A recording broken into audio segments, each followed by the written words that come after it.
Assalamualaikum warahmatullahi wabarakatuh. Waalaikumsalam warahmatullahi wabarakatuh.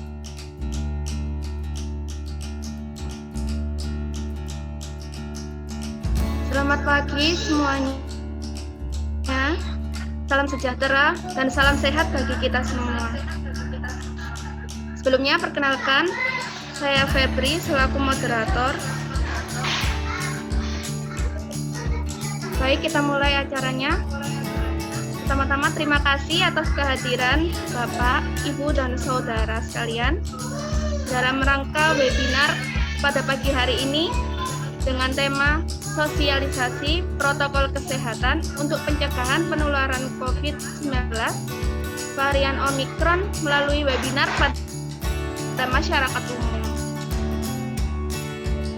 Dalam hal ini kami dari mahasiswa Akademi Farmasi Surabaya mengangkat topik ini sebagai sosialisasi kepada masyarakat umum karena memang belakangan ini kita banyak mendengar isu terkait varian Omikron,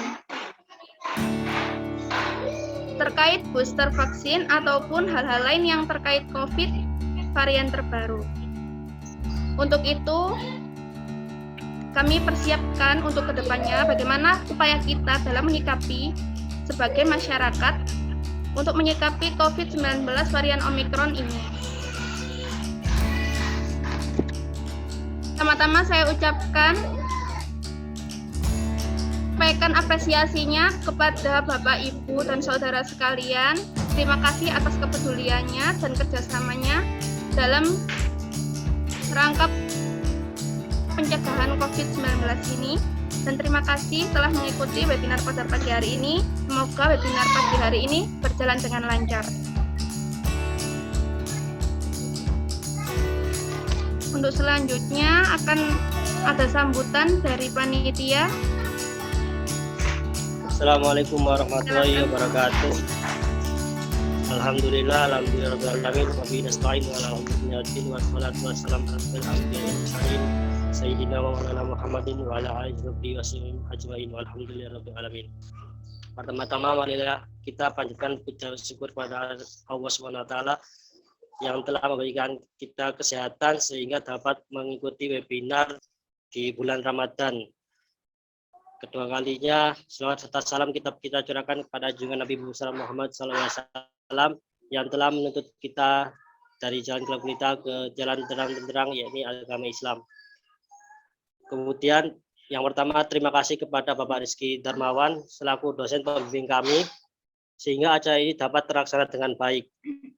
Yang kedua, kepada seluruh jajaran panitia yang telah berusaha keras agar terselenggara acara webinar kali ini. Yang ketiga, kepada semua peserta yang telah mau berpartisipasi dalam acara KPM kami sebagai syarat akademi perkuliahan kami. Semoga acara ini berlangsung dengan lancar dan bermanfaat semua. Saya akhiri. Wassalamualaikum warahmatullahi wabarakatuh. Terima kasih kepada Mas Fikri. Untuk selanjutnya yaitu sesi foto bersama di awal acara. Dimohon untuk semua peserta dan panitia untuk mengaktifkan kameranya.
Terima kasih kepada para peserta telah menyalakan kameranya untuk sesi foto bersama. Selanjutnya, mari kita dengarkan materi webinar pada pagi hari ini untuk materi sesi pertama.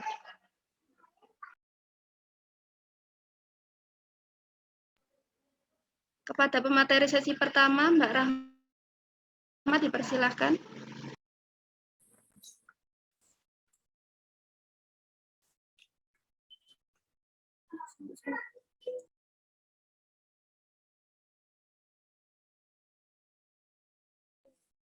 Mbak Ikin.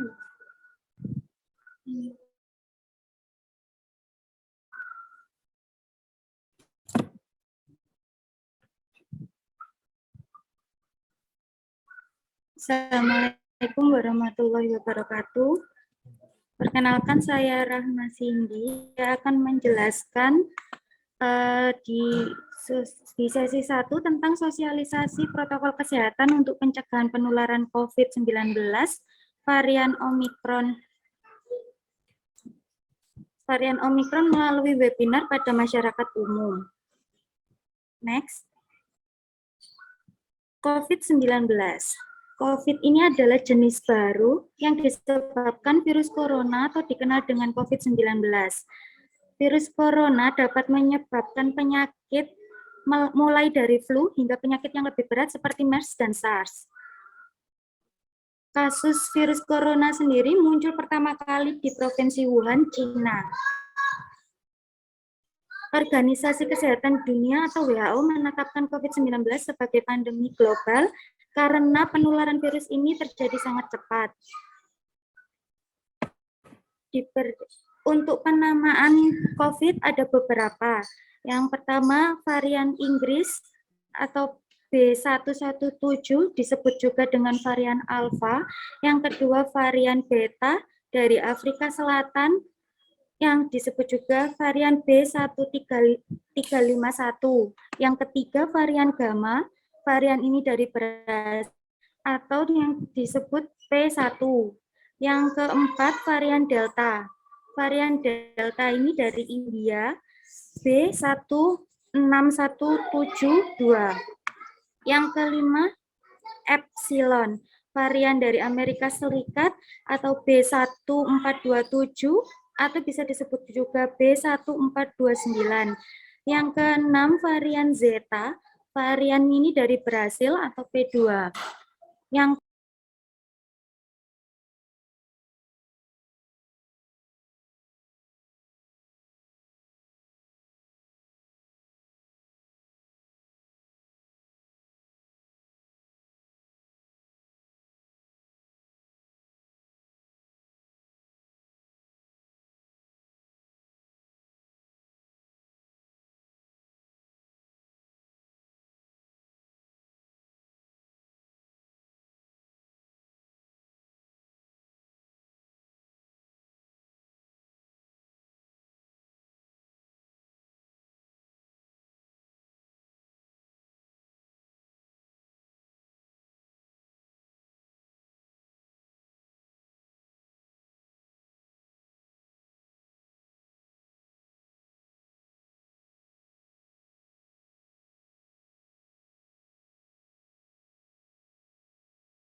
Mohon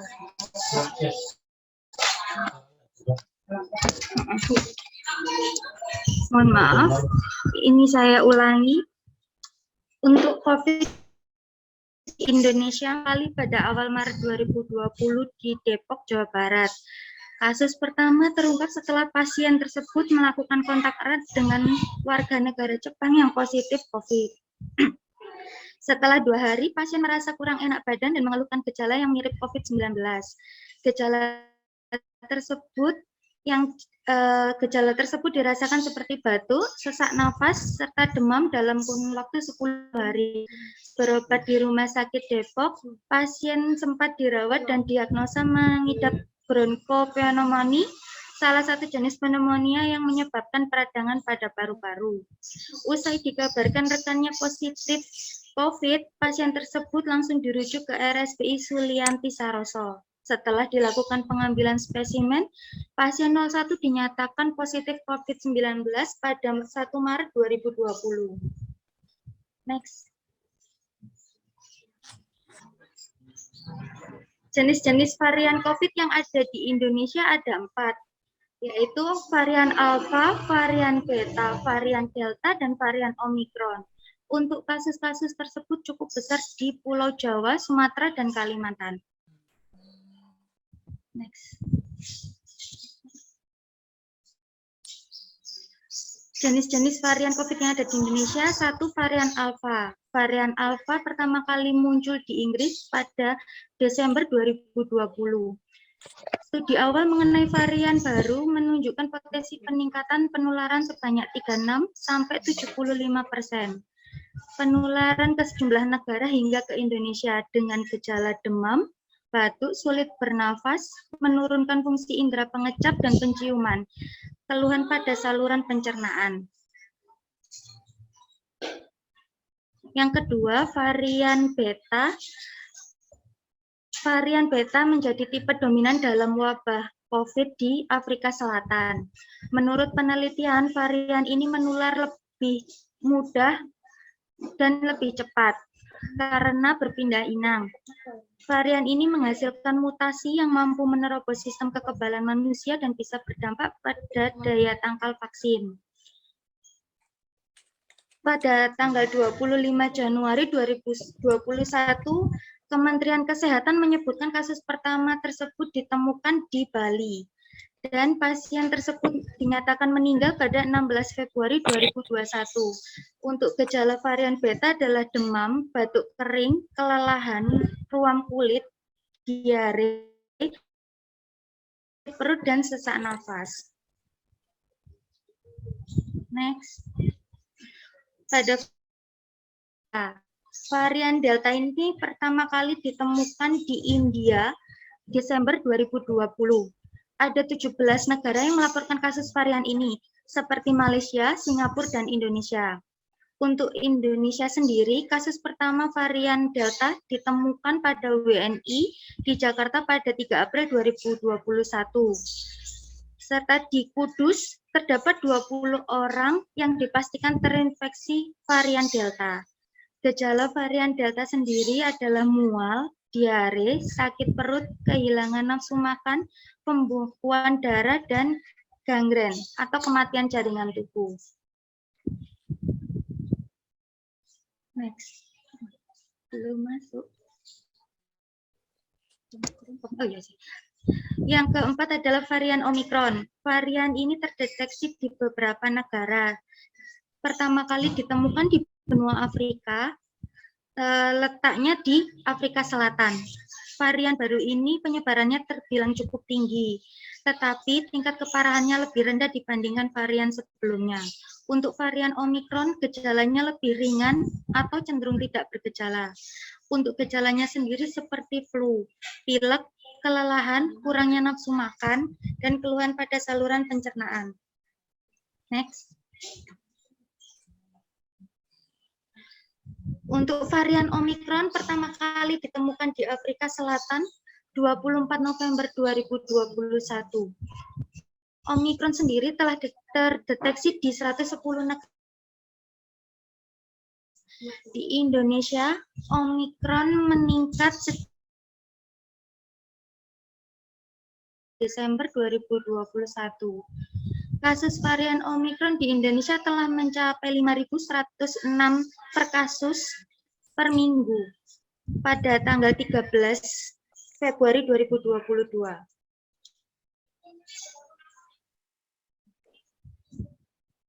Next.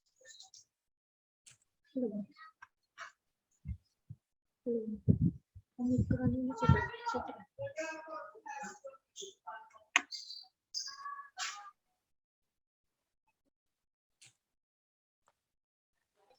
Varian jenis Omikron ini pertumbuhannya mencapai 35,37%. Dengan jumlah varian Omikron tersebut menempatkan posisi Indonesia berada di urutan pertama di Asia Tenggara. Posisi kedua, kasus Omikron tertinggi adalah Thailand sebanyak 2.177.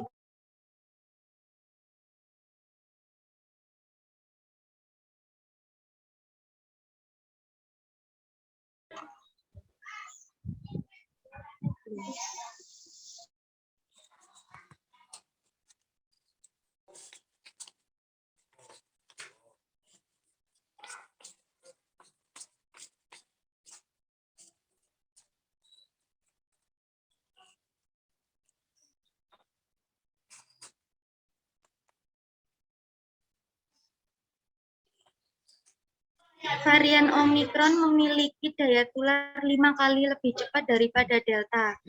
Namun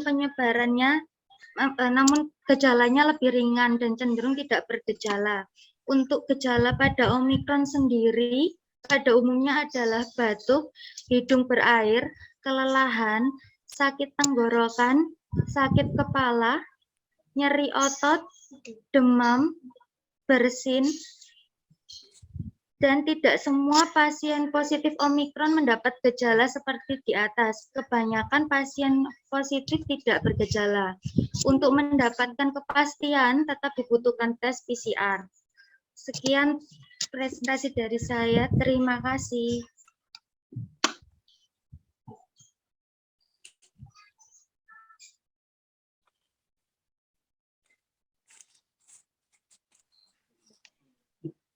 Terima kasih untuk pemateri pertama, Mbak Rahma. Sangat bagus sekali materinya, yaitu mengenai kasus COVID mulai dari awal sampai yang terbaru ini, Omikron.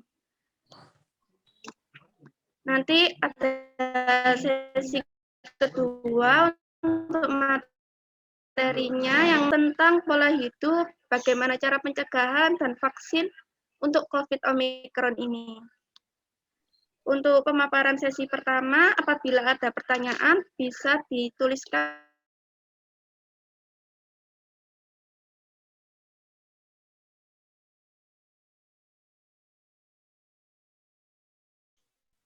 untuk link absensi dan kuesioner nanti akan dibagikan setelah materi sesi kedua.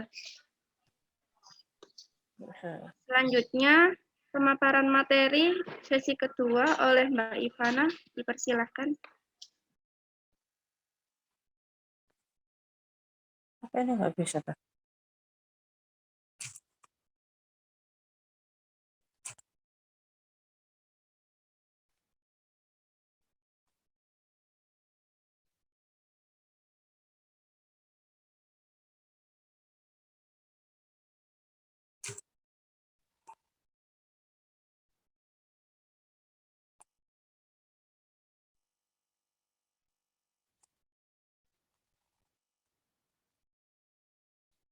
Oke, baik, Pak.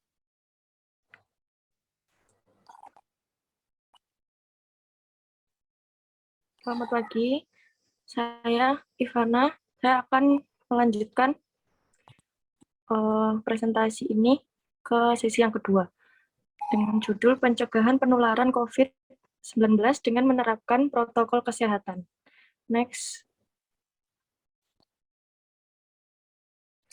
Berikut ini adalah data COVID-19 di Indonesia. Pasien yang terkonfirmasi COVID-19 pada akhir Desember 2020 mencapai 735.124 orang. Dan untuk korban meninggalnya sebanyak 21.944 orang. Tingkat kematian atau GFR rate sebanyak 3%.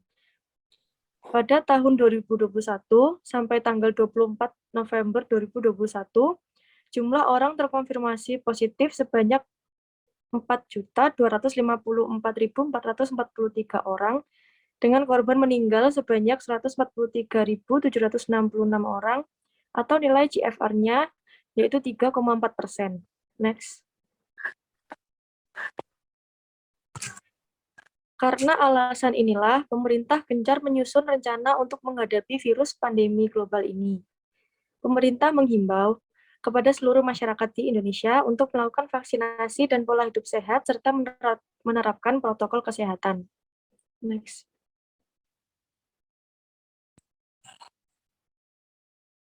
Berikut ini adalah beberapa cara untuk pencegahan COVID-19. Yang pertama, dapat dilakukan vaksinasi secara rutin.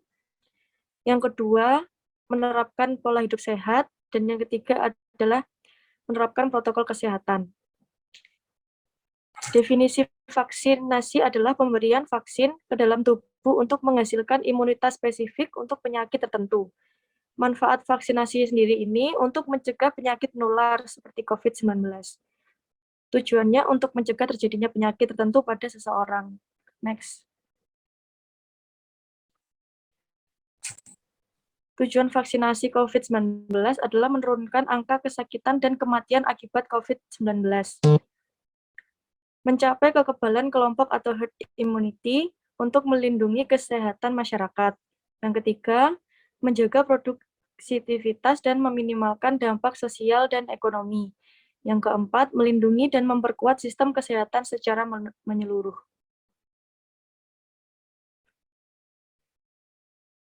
Berikutnya adalah definisi pola hidup sehat, yaitu pola hidup yang memperhatikan aspek kesehatan seperti makanan, minuman, nutrisi, dan olahraga. Contoh pola hidup sehat yaitu pola makan teratur, rutin berolahraga, istirahat yang cukup, dan rajin membersihkan lingkungan tempat tinggal. Manfaat pola hidup sehat adalah yang pertama, hidup akan lebih bahagia. Olahraga dapat menstimulasi produksi hormon endorfin dalam tubuh. Hal tersebutlah yang membuat kita akan merasa lebih bahagia dan tenang. Yang kedua, energi menjadi bertambah. Salah satu pola hidup sehat dengan cara konsumsi makanan sehat dipercaya bisa meningkatkan energi tubuh. Energi tersebut diperlukan untuk menunjang aktivitas sehari-hari. Yang ketiga adalah mencegah sakit. Membuat kita terhindar dari risiko jatuh sakit dengan menjaga asupan makanan, istirahat cukup, dan rutin olahraga bisa menunjang daya tahan tubuh. Hal itulah yang membuat tubuh kita sehat. Definisi protokol kesehatan adalah aturan dan ketentuan yang perlu diikuti oleh segala pihak agar dapat beraktivitas secara aman pada saat pandemi COVID-19.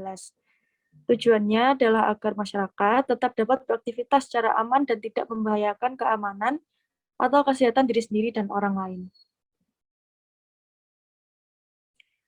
Kementerian Kesehatan telah mengeluarkan protokol kesehatan, pencegahan dan pengendalian secara spesifik melalui Keputusan Menteri Kesehatan Republik Indonesia nomor HK0107 Menkes 382 tahun 2020 tentang protokol kesehatan bagi masyarakat di tempat dan fasilitas umum dalam rangka pencegahan dan pengendalian coronavirus disease 2019 atau yang bisa disebut COVID-19. Dalam protokol kesehatan tersebut, dipaparkan aturan-aturan yang perlu dilakukan oleh segala pihak, baik diri sendiri maupun fasilitas umum.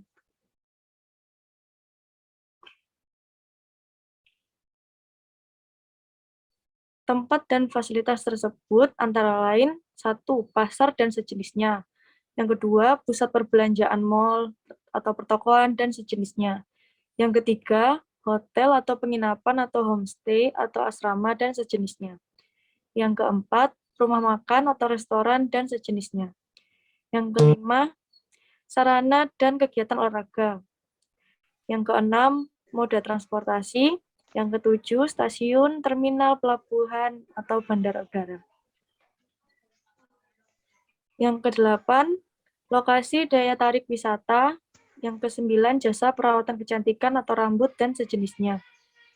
Yang ke-10, jasa ekonomi kreatif, yaitu arsitektur, fotografi, periklanan, penerbitan, televisi, dan lain-lain. Yang ke-11, kegiatan keagamaan di rumah ibadah. Yang ke-12, jasa penyelenggaraan event atau pertemuan. Berikut ini adalah prokes atau protokol kesehatan untuk diri sendiri. Yang pertama adalah wajib menggunakan masker, jaga jarak, minimal 1 meter, lalu cuci tangan, dan yang berikutnya adalah menerapkan perilaku hidup bersih dan sehat, konsumsi vitamin, istirahat, dan berolahraga.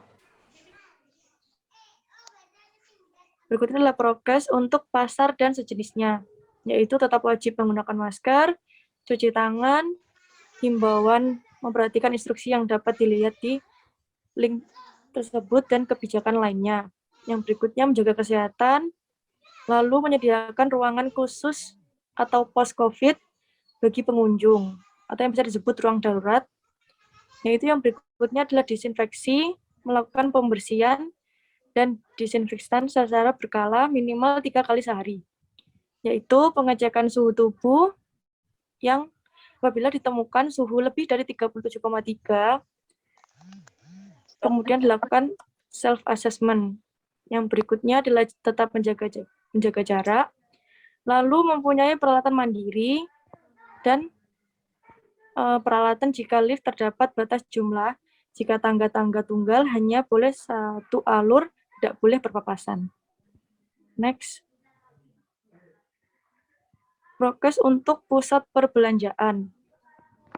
Adanya himbauan, lalu rajin cuci tangan, wajib menggunakan masker, tetap menjaga kesehatan, dan wajib ada ruang darurat atau post-COVID-19, lalu disinfeksi, pengecekan suhu tubuh, menjaga jarak, dan mempunyai peralatan mandiri. Prokes untuk hotel dan penginapan. Adanya himbauan, lalu rajin cuci tangan juga, wajib menggunakan masker, menjaga kesehatan, adanya ruang darurat, lalu disinfeksi, pengecekan suhu tubuh, lalu ada jaga jarak juga, dan peralatan mandiri. Prokes untuk restoran atau rumah makan, yaitu wajib menggunakan masker pada saat sebelum makan, lalu cuci tangan sebelum makan dan sesudah makan, lalu adanya himbauan juga, dan menjaga kesehatan, ada disinfeksi ruangan juga, pengecekan suhu tubuh sebelum masuk ruangan, jaga jarak antar sesama, lalu penyediaan alat makan. Untuk prokes sarana kegiatan atau olahraga, yaitu wajib menggunakan masker, cuci tangan, adanya himbauan juga, lalu menjaga kesehatan, disinfeksi sekitar juga, dan ada alat olahraga, memastikan tidak adanya penggunaan alat olahraga bersama, lalu ada suhu tubuh juga, dan tetap menjaga jarak. Prokes untuk sarana transportasi umum, wajib menggunakan masker, cuci tangan atau hand sanitizer, adanya himbauan juga, menjaga kesehatan, dilakukan disinfeksi juga, lalu ada pemanfaatan teknologi guna meminimalisir kerumunan, dianjurkan untuk memanfaatkan teknologi juga guna untuk berkoordinasi. Ada pengecekan suhu tubuh juga, dan tetap menjaga jarak. Prokes untuk penyelenggaraan event atau pertemuan, yaitu tetap wajib menggunakan masker, cuci tangan atau hand sanitizer, dan memberikan himbauan juga, lalu tetap menjaga kesehatan, lalu dilakukan disinfeksi pada ruangan, pengecekan suhu tubuh, dan tetap menjaga jarak. Prokes untuk jasa perawatan kecantikan atau rambut seperti di salon, itu tetap menggunakan masker antara pegawai dan juga lalu dilakukan juga cuci tangan atau hand sanitizer sebelum melakukan tindakan. Himbauan juga, lalu tetap menjaga kesehatan, disinfeksi ruangan juga, seperti pada kursi-kursi yang telah digunakan oleh lain juga, lalu pengecekan suhu tubuh, jaga jarak, dan peralatan mandiri. Prokes untuk tempat ibadah. Selama ibadah berlangsung, tetap menggunakan masker, lalu wajib sebelum masuk ruangan cuci tangan dahulu atau menggunakan hand sanitizer. Lalu adanya himbauan, tetap menjaga kesehatan, desinfeksi ruangan ibadah, dan ada pengecekan suhu tubuh sebelum masuk ruangan, tetap jaga jarak antara orang lain juga, dan ada peralatan mandiri. Terima kasih. Berikut adalah pemaparan materi dari saya. Selamat siang.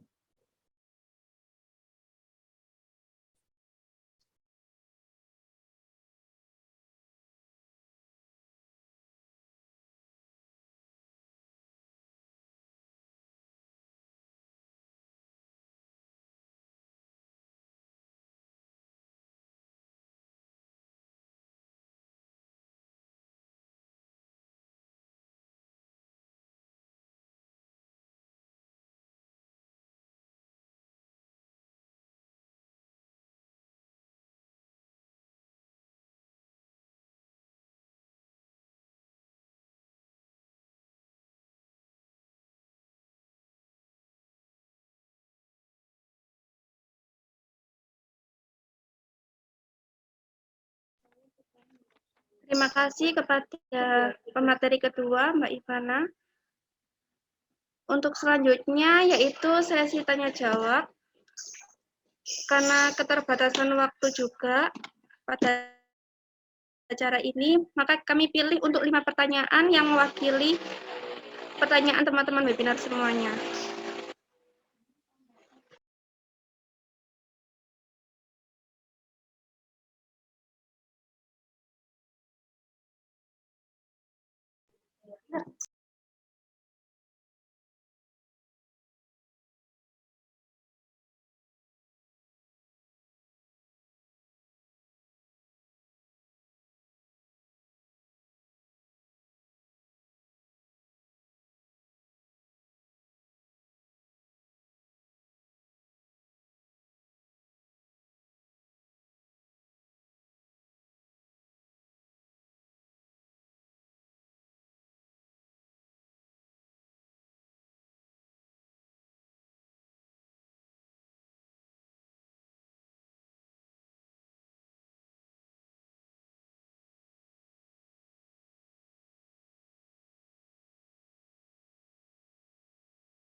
Untuk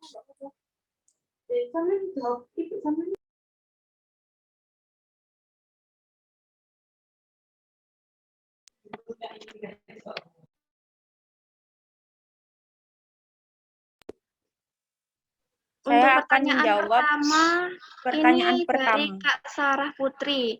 Mohon izin bertanya, Kak, jika seorang pernah terinfeksi COVID-19, apakah orang tersebut masih perlu melakukan vaksinasi? Baik, pertanyaannya bagus sekali. Silakan dijawab untuk panitia.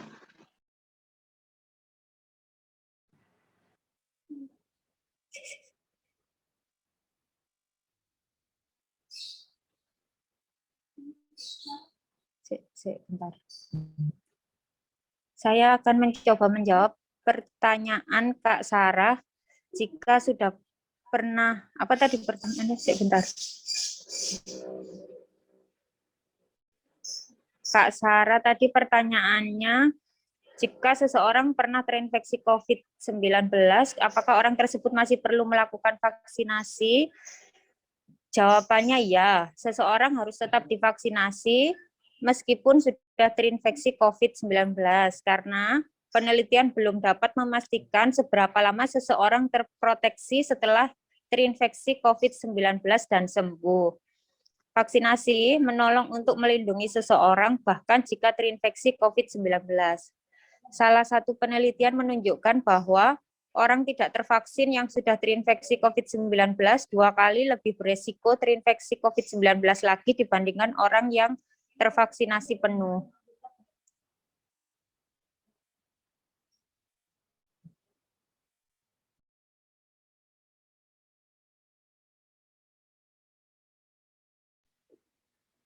Bagaimana untuk Kak Sarah, apakah sudah puas mengenai jawabannya?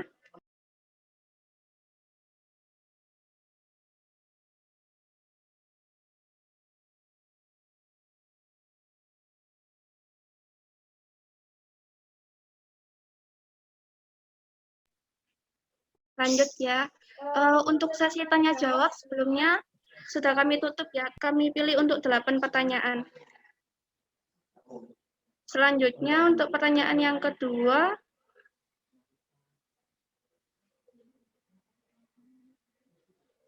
dari Dwi Febriana. Mau bertanya, kalau sudah pernah terinfeksi lain, apa bisa terinfeksi varian Omikron? Baik, sebentar.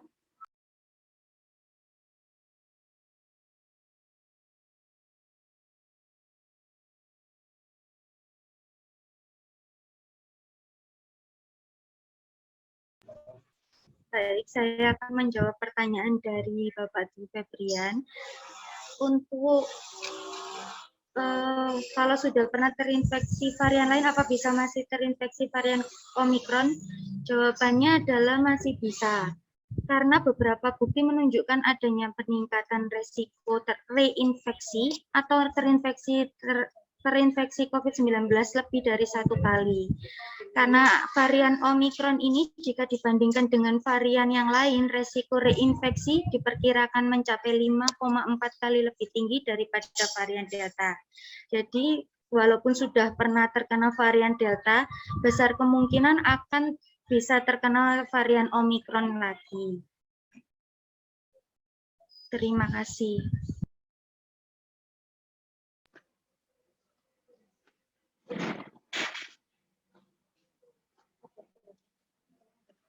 Terima kasih untuk jawabannya, Kak Panitia. Selanjutnya, untuk pertanyaan yang ketiga, lanjut pertanyaan dari Ibu Ani Sriningsih. Mau bertanya, mengapa kita masih harus menerapkan prokes sedangkan kita sudah divaksin? Baik, pertanyaannya bagus sekali.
Halo, suara saya terdengar? Baik, pertanyaan yang bagus dari Bu Ani Sriningsih. Bu Ani Sriningsih bertanya, mengapa kita masih harus menerapkan prokes sedangkan kita sudah divaksin? Kita menerapkan prokes dan juga vaksin merupakan salah satu ikhtiar kita. Jika kita gunakan ikhtiar dua-duanya, insya Allah kita dapat terhindar dari penyakit COVID.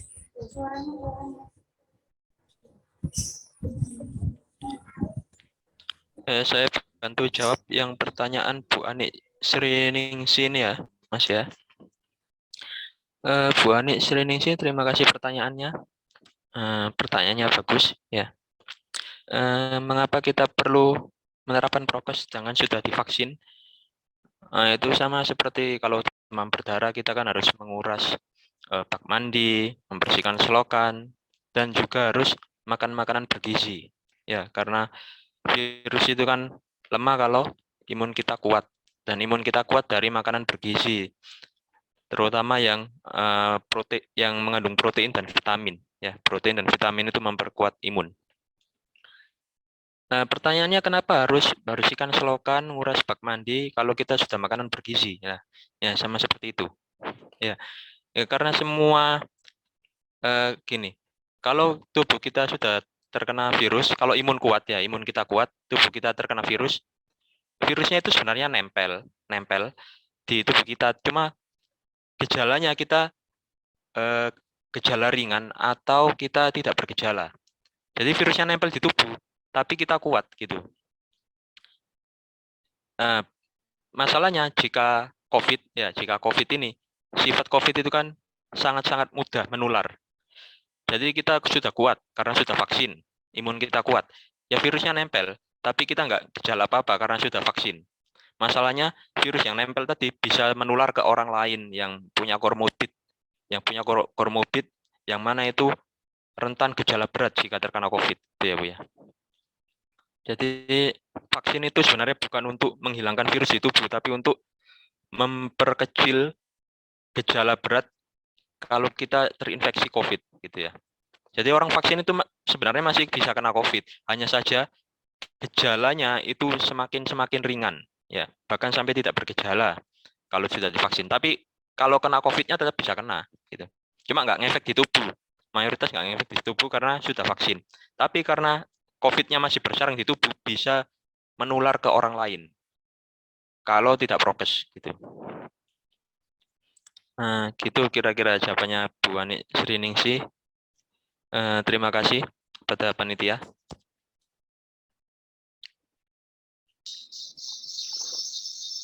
Terima kasih Pak Rizky untuk jawabannya.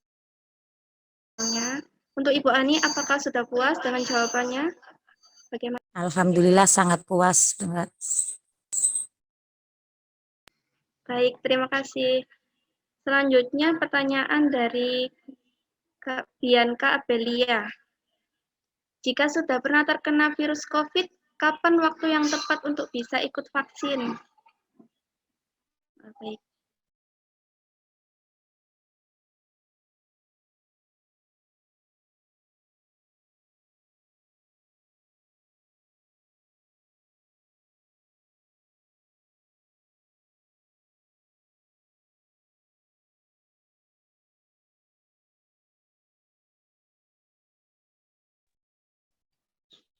Halo, saya mau izin menjawab pertanyaan dari Mbak Bianca.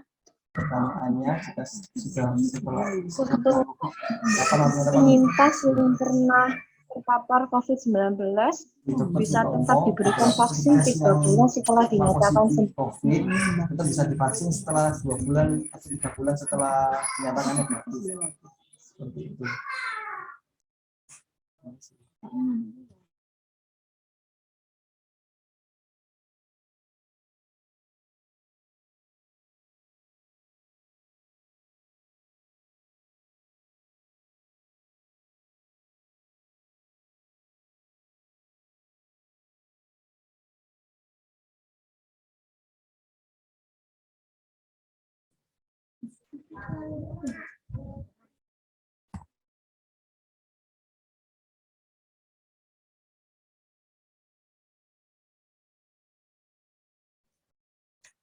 Setelah kena virus vaksin biasanya 2 bulan setelah itu baru bisa dinyatakan aktif.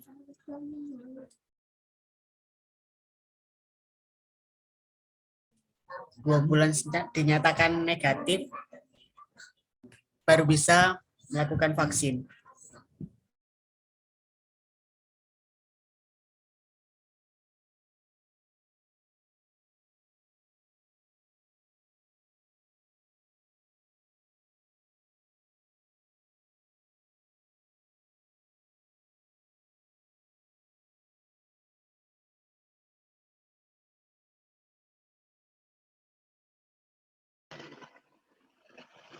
Untuk Kak Bianca Abelia, bagaimana jawabannya dari panitia? Apakah sudah puas? Ya, baik. Terima kasih banyak.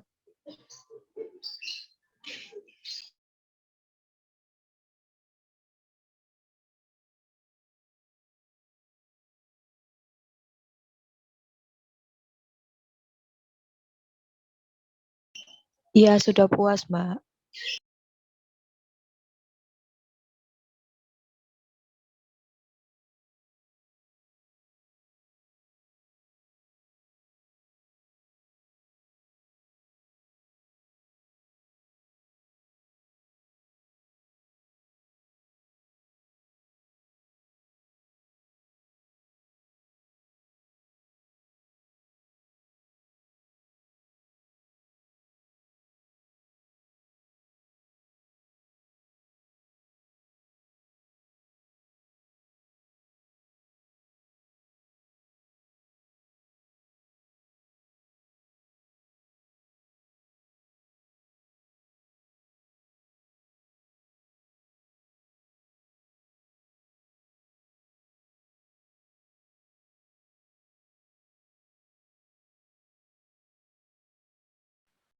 Tes, suaranya hilang semua.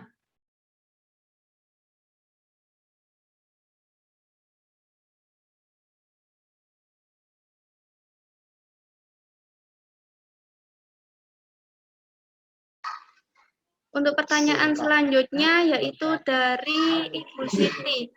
Apakah akan ada varian lain setelah Omikron?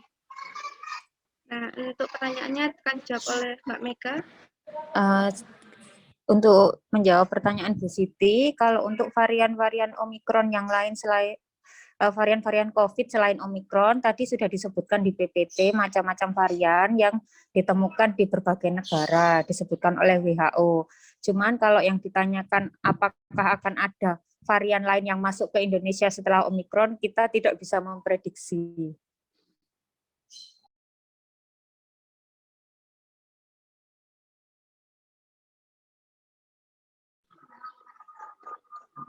Ya, baik. Terima kasih untuk Kak Mega atas jawabannya. Jadi, untuk Bu Siti, kami juga kurang tahu kalau untuk varian lain setelah Omikron. Kami harap semuanya pasti berharap agar virus COVID-19 ini juga selesai, sudah berakhir. Jadi tidak ada varian-varian lain lagi yang muncul setelah Omikron ini. Untuk Ibu Siti, apakah sudah puas jawabannya dari kami? Iya, sudah, Mbak.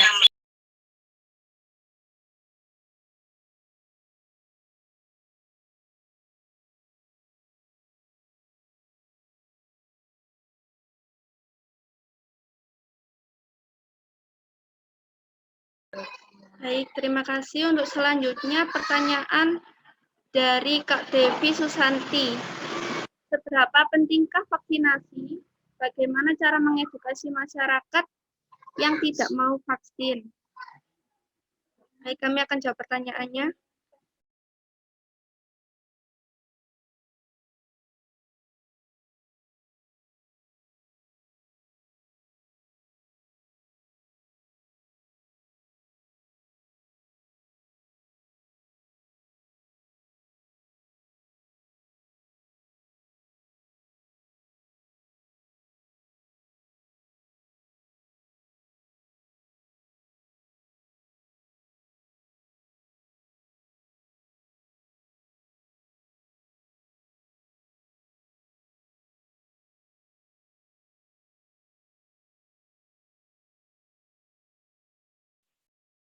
Halo, Eh, saya bantu menjawab ya pertanyaan Bu Devi Susanti.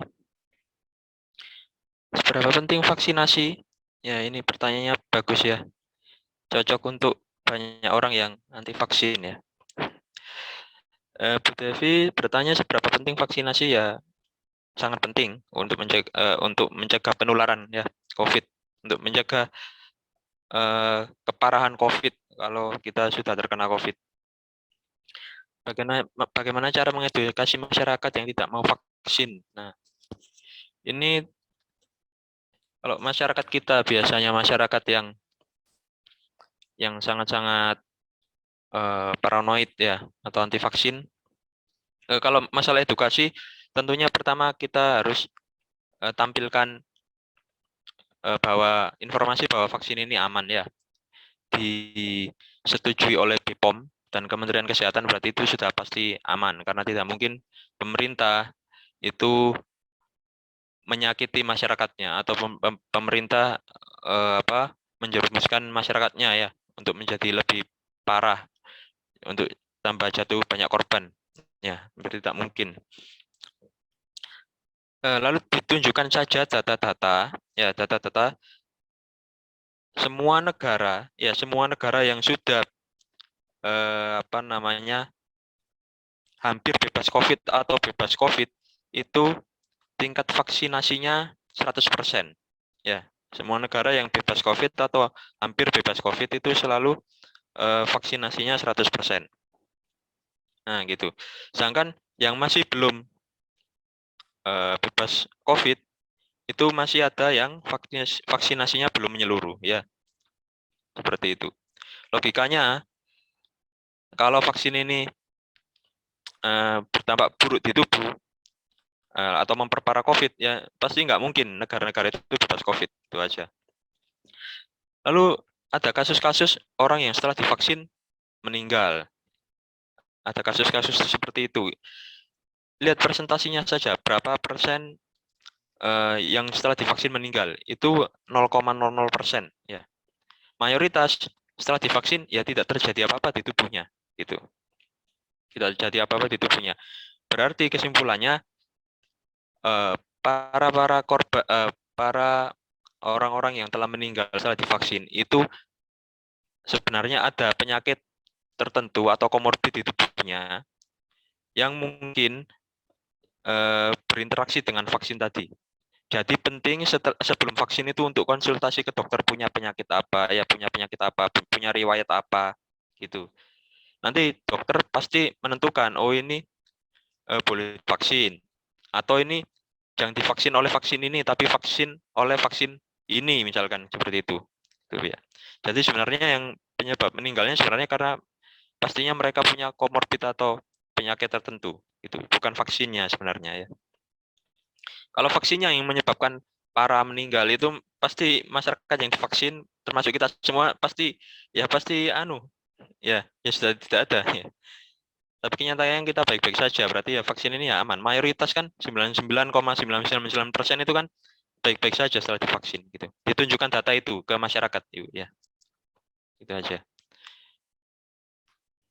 Ya, begitu jawaban dari saya untuk Bu Devi Susanti. Terima kasih banyak, pertanyaannya bagus sekali. Saya kembalikan ke panitia. Ya, baik. Terima kasih Pak Rizky untuk jawabannya. Untuk Kak Devi, apakah sudah puas dengan jawabannya? Bagaimana? Terima kasih Bapak untuk jawabannya, sangat puas. Terima kasih juga untuk panitia.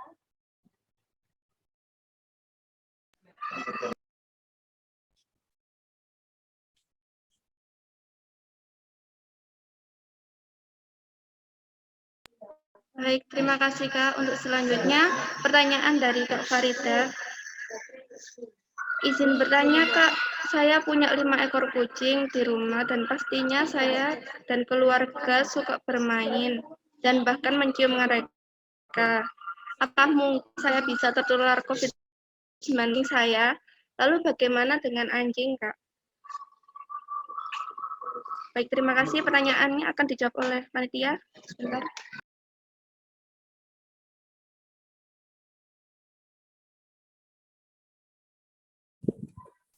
Baik, saya akan menjawab pertanyaan dari Kak Farida. Saya punya 5 ekor kucing di rumah dan pastinya saya dan keluarga suka bermain dan bahkan mencium mereka. Apakah mungkin saya bisa tertular COVID-19 dari kucing saya? Lalu bagaimana dengan anjing? Walau tidak ada bukti bahwa COVID-19 bisa menular melalui hewan peliharaan, rajin-rajin mencuci tangan saja dengan sabun dan cairan pembersih tangan berbasis alkohol minimal 60%. Ini harus tetap dilakukan setelah bersentuh hewan peliharaan. Akan menjagamu dari berbagai virus dan bakteri lain seperti virus E. coli, dan Salmonella yang bisa ditularkan ke manusia melalui binatang peliharaan. Terima kasih.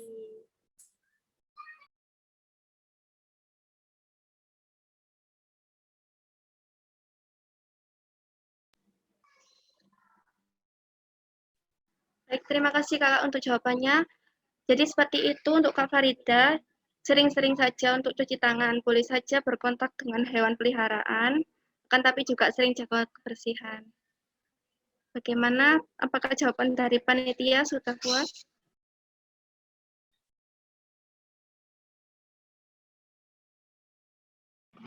Ya, baik. Selanjutnya pertanyaan dari Sugiyarti. Sugiyati. Anak saya sedang menyusui. Bagaimana dengan ibu menyusui yang terinfeksi virus COVID-19? Apakah ia bisa menularkan ke bayinya?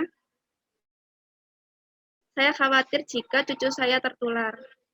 Baik, Ibu Sugiyati, pertanyaan akan dijawab oleh panitia.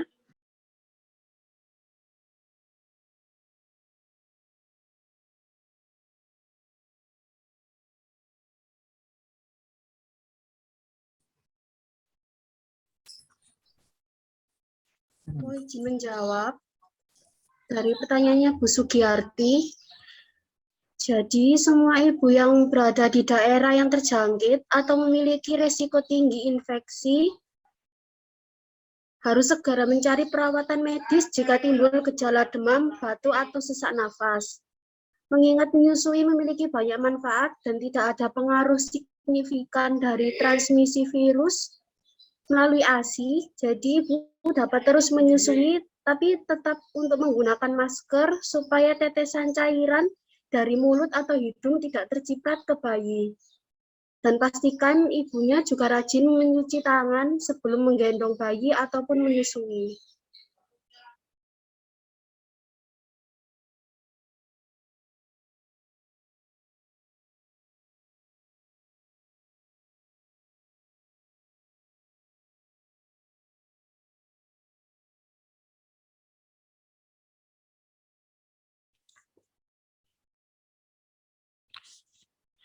Untuk Ibu Sugiyati saya tambahkan, belum ada penelitian yang membuktikan COVID bisa menular lewat air susu ya. Karena COVID selalu menularnya lewat droplet. Droplet masuk ke mulut dan hidung. Gitu. Kalau air susu tidak ada yang membuktikan bahwa COVID menular lewat air susu. Jadi kalau masalah menyusui, bahkan air ASI ya, ASI itu sangat bagus untuk kekebalan tubuh bayi. Sehingga kalau masalah menyusui, kalau menyusuinya sebenarnya boleh meskipun kena COVID ya. Karena ASI-nya itu aman untuk bayi. Yang jadi masalah ketika kita bersin atau bersin, bicara atau ya sedikit-sedikit mengeluarkan droplet dari mulut, itu khawatirnya kena bayi. Khawatirnya kena bayi ketika menyusui. Jadi permasalahannya di situ, bukan di ASI-nya, gitu ya. Jadi kalau gejalanya, kalau sudah negatif, kalau sudah sembuh ya nggak apa-apa berarti kan ya. Tapi kalau sangat-sangat urgent untuk menyusui bayi dan terkena COVID, ya masih gejala, lebih baik pakai masker ya. Pakai masker, diam ya, jangan berkata apapun gitu. Biar dropletnya tidak terkena bayi gitu. Kalau ASI-nya aman dari COVID gitu ya. Begitu Ibu Sugiyati.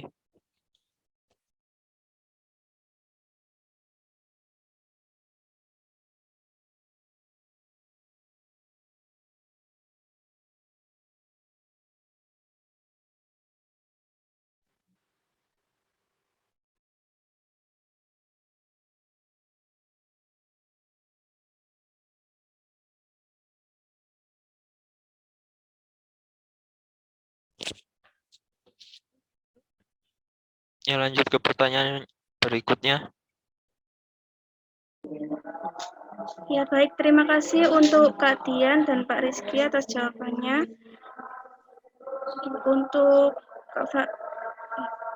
Untuk Ibu Sugiyati, apakah sudah puas dengan jawabannya?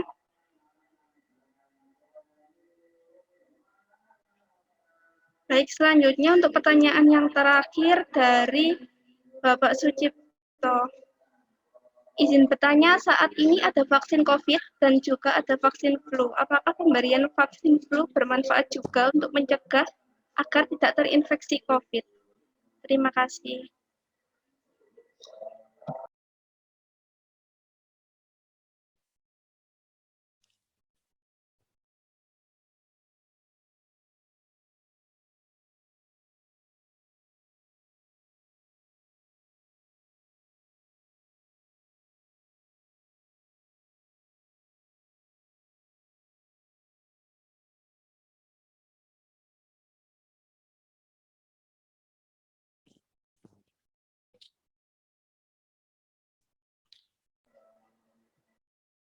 Ini pertanyaan dari Bu siapa ini?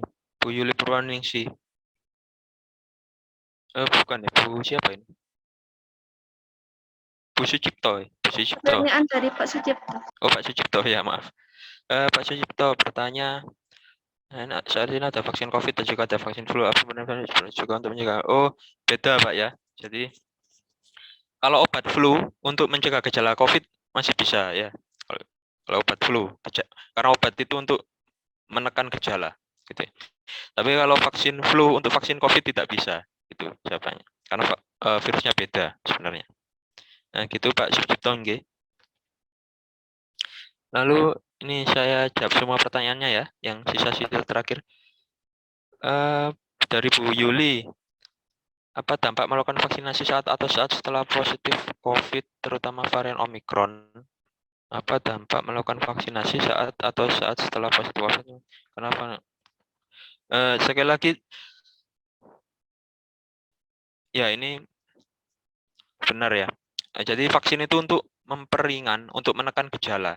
Jadi bisa saja kita sebenarnya positif COVID, tapi kita tidak bergejala, kita sehat saja. Karena apa? Karena vaksin. Kalau andaikan tidak divaksin, pasti kita kena gejala sedang atau berat.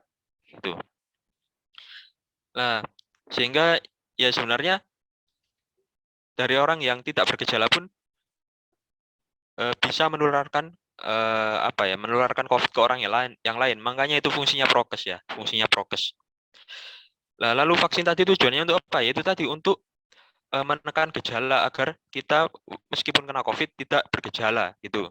Kalau semua divaksin, maka semua orang kan seperti itu. Kalau kena COVID tidak bergejala ya sudah kebal ya. Masalah Indonesia tidak seluruhnya terkena COVID, tidak seluruhnya divaksin sampai saat ini. Pertama, yang kedua ada orang-orang tertentu yang itu memang meskipun sedikit ya, yang itu memang tidak bisa divaksin, orang-orang komorbid. Bahkan bisa jadi rekan keluarga kita sendiri. Makanya itu kita tetap perlu untuk prokes meskipun sudah vaksin gitu. Begitu nggih Bu Yuli. Tapi kalau varian Omikron ya, varian Omikron ini sangat lemah ya, sangat lemah. Karena dia bermutasi mungkin ya, ini mungkin saja karena setelah dia bermutasi melatih antibodi orang-orang yang kebal kena vaksin ya. Dia berubah menjadi sangat lemah gitu ya. Tapi itu sisi positifnya, sisi negatifnya Omikron sangat lebih mudah menular. Jadi lebih cepat menular, lebih mudah menular dibanding varian-varian sebelumnya. Tapi tingkat keparahannya dia lebih kecil dari varian sebelumnya. Tingkat keparahannya, tingkat merusak tubuhnya gitu ya. Begitu Bu Yuli. Jawaban dari kami.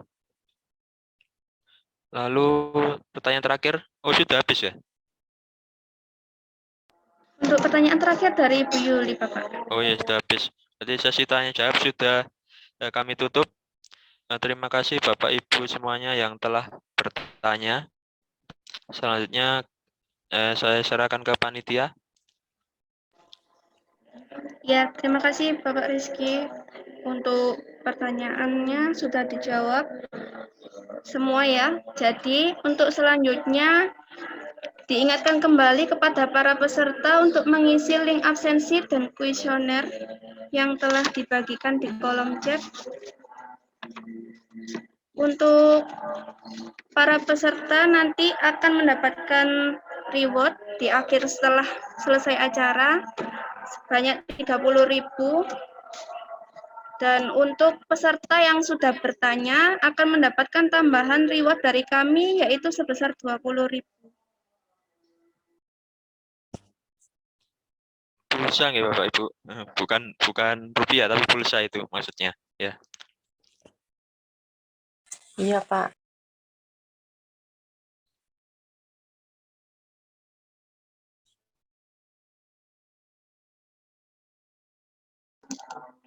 Untuk klaim rewardnya nanti bisa di-chat di grup peserta ya. Bisa Shopee Pay atau dalam bentuk pulsa. Terima kasih. Selanjutnya akan ada pemaparan untuk PKKMB Akfar dari Bapak Rizky. Monggo dipersilakan.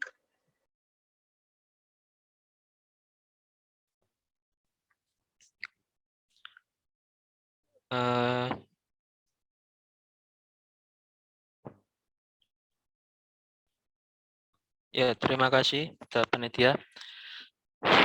Sebelumnya saya ucapkan terima kasih banyak kepada para peserta Bapak Ibu yang bersedia meluangkan waktunya untuk ikut serta join dalam webinar penyuluhan prokes untuk mencegah varian Omikron ini. Ya, jadi ini sebenarnya kegiatan rutin setiap tahun dari Akademi Farmasi Surabaya, di mana pada semester akhir mahasiswa itu dituntut untuk memberikan suatu penyuluhan, ya, penyuluhan atau pemberian informasi kepada masyarakat terkait ilmu mereka selama berkuliah di Akademi Farmasi Surabaya. Nah, untuk beberapa mahasiswa ini di bawah bimbingan saya, bentuk penyuluhannya adalah webinar seperti ini. Dan ini kegiatan rutin tahunan Akademi Farmasi Surabaya sebagai kontribusi kami terhadap masyarakat sekitar, Bapak Ibu. Lalu ini kan sudah akhir acara, saya kira sudah capek semua. Jadi ini saya tidak akan berlama-lama. Ini saya ada keperluan untuk menyampaikan informasi promosi tentang penerimaan mahasiswa baru di Akademi Farmasi Surabaya. Barangkali Bapak Ibu punya anak atau cucu atau kenalan sepupu atau siapa yang sudah lulus SMA lalu bingung mau kuliah kemana, atau masih SMA lalu ingin kuliah farmasi, bisa menjadikan Akademi Farmasi Surabaya untuk pertimbangan pemilihannya. Ini saya bisa share screen, Mas.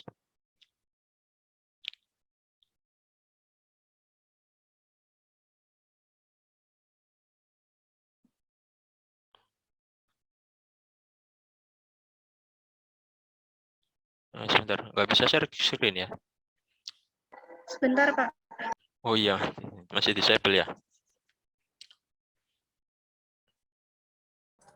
Sudah bisa, Pak. Silakan.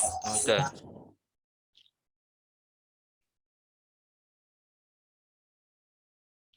Ini singkat saja Bapak Ibu, ya.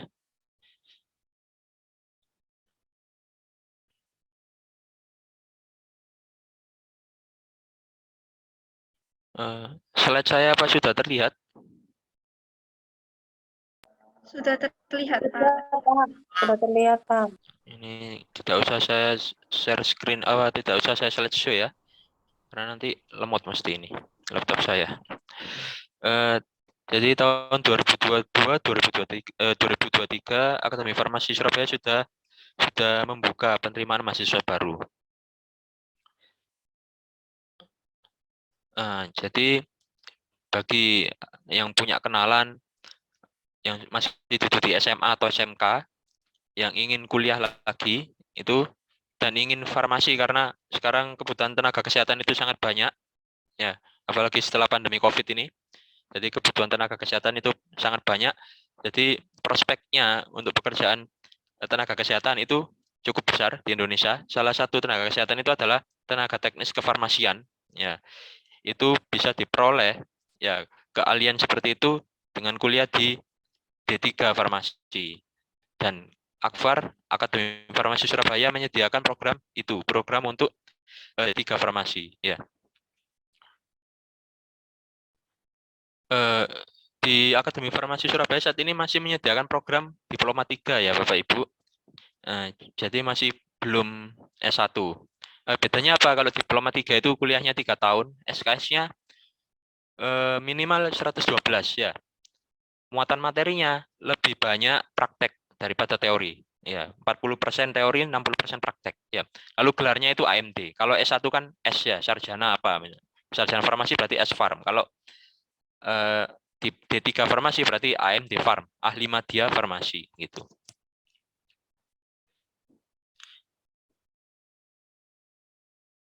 Nah, lalu keunggulan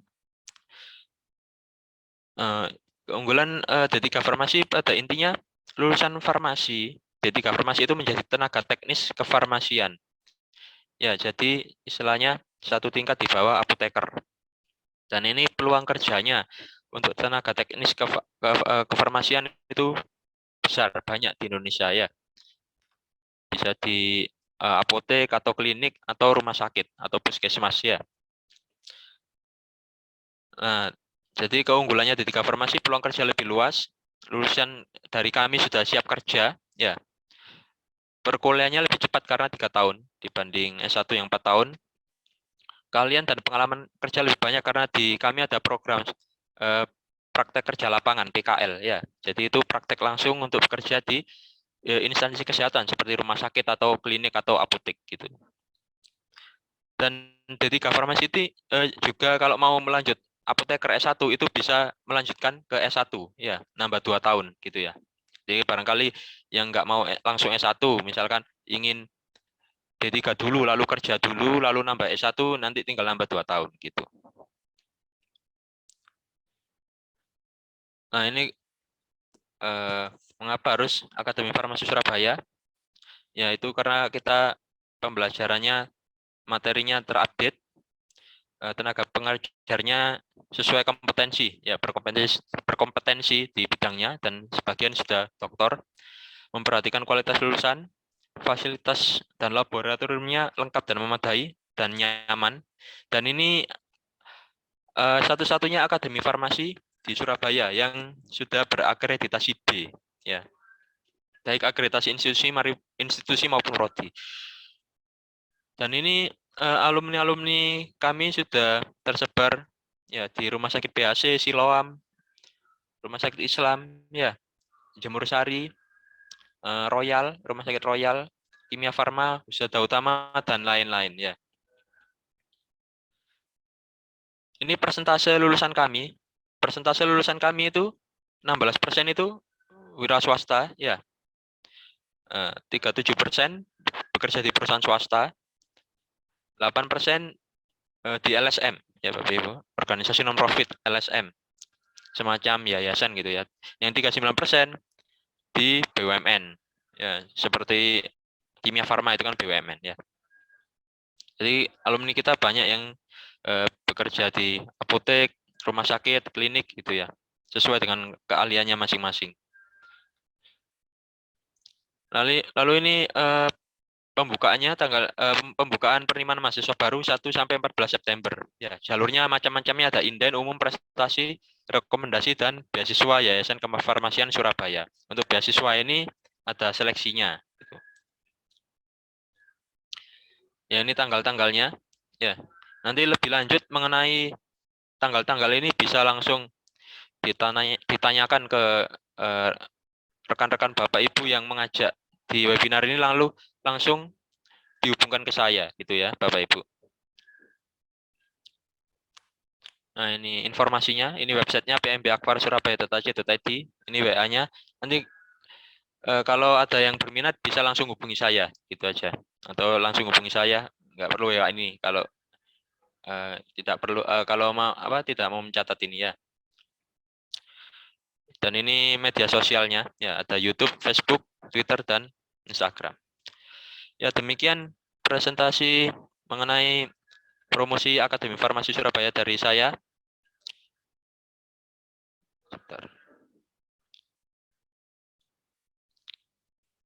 Ya, Ya, nanti apabila ada yang berminat bisa hubungi ke saya langsung, bisa ke rekannya yang mengajak, lalu dihubungkan ke saya.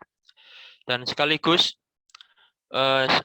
saya menyampaikan mohon maaf ya apabila dari panitia, dari kelompok kami tadi ada kekurangan atau ada kesalahan kata, ya kami mohon maaf yang sebesar-besarnya. Oleh karena itu kami memohon Bapak Ibu untuk bersedia mengisi link kuesioner untuk evaluasi dari acara kami tadi, ya link kuesioner yang dibagikan bersama link presensi. Gitu. Itu untuk perbaikan kami ke depannya. Gitu. Dan semoga penyuluhan ini bermanfaat untuk kita semua, ya. Jadi semoga kita semakin aware dan semakin memperketat protokol kesehatan untuk mencegah COVID ya. Meskipun sebenarnya herd immunity ya sudah hampir tercapai di Indonesia karena sudah banyak yang divaksin meskipun masih ada yang belum gitu ya. Tapi tetap kita wajib untuk memperhatikan protokol kesehatan, tidak abe gitu ya. Paling tidak minimal jaga minimal itu pakai masker dan cuci tangan gitu kalau setiap dari luar gitu. Semoga bermanfaat. Terima kasih atas waktunya dan saya sampaikan sekali lagi mohon maaf kalau ada salah-salah kata dan sekali lagi saya ingatkan untuk mengisi link kuesioner dan presensi. Dengan Bapak Ibu. Dengan ini acara sudah selesai. Apabila ingin live dari Zoom dipersilakan. Wassalamualaikum warahmatullahi wabarakatuh.